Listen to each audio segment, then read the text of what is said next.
Greenland level calm, Venezuela level tension. Venezuela, a country sitting on the largest proven oil reserves on Earth, yet trapped in one of the deepest economic and political crises of modern history. As shortages grow, power grids fail, and millions flee, one question keeps resurfacing around the world. What happens if the United States decides the situation can no longer be ignored? To understand the present, we need to go back. Venezuela was once the wealthiest nation in South America. Oil money fueled prosperity, infrastructure, and influence. But decades of centralized control, corruption, and economic mismanagement slowly dismantled that foundation. When Nicolás Maduro took office, he inherited a fragile system already close to collapse. Under Maduro's leadership, inflation skyrocketed, basic goods disappeared, and public trust eroded. Elections were questioned, protests were suppressed, international criticism intensified. For Washington, this was no longer just an internal Venezuelan issue. It became a regional and strategic concern. The United States does not act out of charity alone.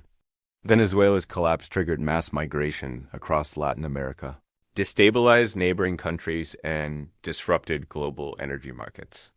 At the same time, geopolitical rivals strengthened their presence.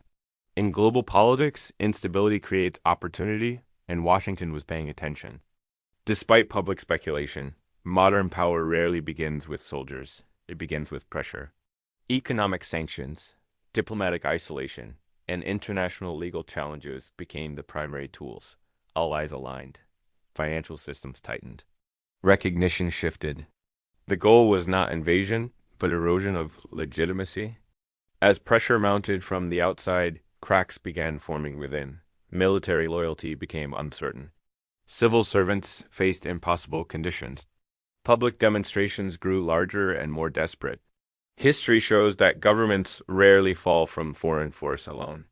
They fall when internal support collapses. Now, imagine a breaking point. Economic collapse accelerates. Negotiations begin quietly. International courts issue rulings. Back-channel talks intensify.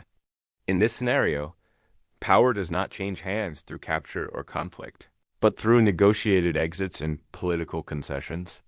When people say the United States could capture Venezuela, what they often mean is influence, control over recognition, control over financial access, control over who the world sees as legitimate leadership.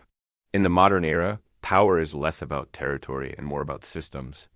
But even if leadership changes, the dangers remain. Power vacuums invite chaos. Armed groups compete. Foreign interests collide. The hardest part is never removing authority. It's rebuilding trust, stability, and institutions afterward. So here's the real question. If pressure continues and Venezuela's leadership eventually changes, will it lead to recovery or deeper instability? Will foreign influence help rebuild the nation or reshape it for global interests? The world is watching. What do you think will happen next? Thank you for watching. Subscribe for more content.